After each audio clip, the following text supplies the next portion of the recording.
Hi అండి, namaste. Welcome back to our channel. ఈ వీడియోలో మనం తెలుసుకోబోయేది ఏంటంటే స్కానింగ్ రిపోర్ట్స్లో బేబీ పొజిషన్ అనేది సెఫాలిక్ గాను లేదా breech, transverse and oblique presentations ఈ విధంగా అయితే మనం చూస్తూ ఉంటాం కదా. సో బేబీ ఏ పొజిషన్లో ఉంటే మనకి నార్మల్ అయ్యే ఛాన్సెస్ ఉంటాయి, ఏ వారంలో బేబీ పొజిషన్ అనేది ఫిక్స్ అయ్యి డెలివరీ అనేది సిజేరియనా లేదా నార్మలా అనేది తెలుస్తుందో ఈ వీడియోలో తెలుసుకో. లాస్ట్ ట్రైమిస్టర్లో చేరుకున్నప్పుడు మాత్రమే కడుపులో మన బేబీ పొజిషన్ ఏంటనేది ఇంపార్టెంట్.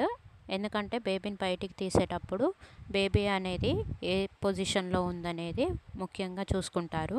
బేబీ పొజిషన్ ఆధారంగానే సిజేరియన్ చేయాలా లేదా నార్మల్కి ట్రై చేయొచ్చా అనేది అయితే డాక్టర్లు చెప్తూ ఉంటారు. 36 వారాల తర్వాత అయితే సెఫాలిక్ పొజిషన్ అనేది ఉత్తమంగా పరిగణించబడుతుంది. సెఫాలిక్ ప్రెజెంటేషన్ అంటే ఏంటో ఇప్పుడు తెలుసుకుందాం. సెఫాలిక్ ప్రెజెంటేషన్లో బేబీ హెడ్ అనేది కింద ఉంటుంది. బేబీ బయటకు రావడానికి కూడా ఇది ఉత్తమమైన స్థానం. సెఫాలిక్ ప్రెజెంటేషన్లో సాఫీగా ప్రసవం అయ్యే ఛాన్సెస్ అయితే ఎక్కువగా ఉంటాయి. బేబీ యొక్క హెడ్ సర్విక్స్ దగ్గరికి ఉంటుంది మరియు పాదాలు దిగువ భాగంలో ఉంటాయి.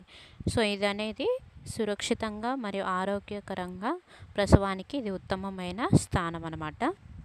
బ్రీచ్ ప్రెజెంటేషన్ అంటే తల పైకి కాళ్ళు కిందకి ఉంటాయి. సో ఇలాంటి సిచ్యువేషన్లో మాత్రం మనం నార్మల్ ట్రై చేయలేము. ఎందుకంటే ఫస్ట్ మనం నార్మల్ ట్రై చేయాలంటే కింద సర్విక్స్లోకి తల అనేది ఫిక్స్ అవ్వాలి. బట్ కాళ్ళు ఫిక్స్ అయినప్పుడు కాళ్ళు పట్టుకొని బేబీని అయితే బయటికి తీయలేరు కదా. సో అందుకోసమే బ్రీచ్ ప్రెజెంటేషన్లో నార్మల్ చేయడం చాలా కష్టం అవుతుంది కాబట్టి సిజేరియనే రికమెండ్ చేస్తారు. ట్రాన్స్వర్స్ లైఫ్ ప్రెజెంటేషన్ అంటే ఏంటో ఇప్పుడు చూసేద్దాం. ఈ ప్రెజెంటేషన్లో శిశువు గర్భాశయం అంతటా పక్కకి ఉంచబడుతుంది. అంటే బేబీ అనేది హారిజంటల్గా ఉంటుంది.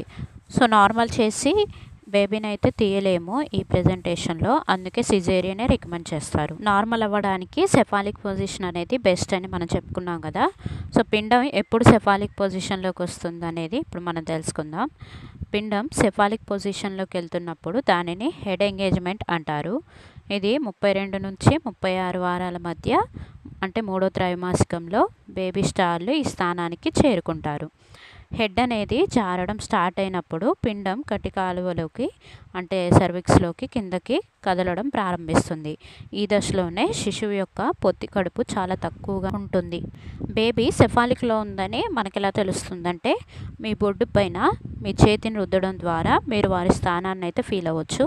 ఎలా అంటే సెఫాలిక్లో ఉంటే మీరు వారి కడుపు పై భాగంలో ప్రెస్ చేసినట్లు ఫీల్ అవుతారు. ఒకవేళ బేబీ బ్రీచ్లో ఉంటే మీరు వారి కడుపు దిగువన ప్రెస్ చేసినట్లుగా ఫీల్ అవుతారు. బేబీ యొక్క పొజిషన్ అనే దానిని ఏ అంశాలు ప్రభావితం చేస్తాయో ఇప్పుడు తెలుసుకుందాం.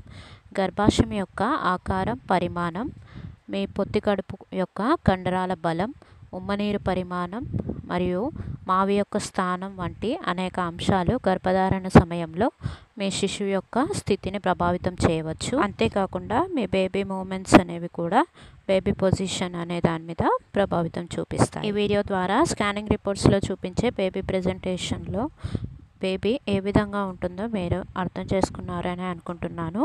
వీడియో నచ్చితే please like, share and subscribe. Thank you for watching.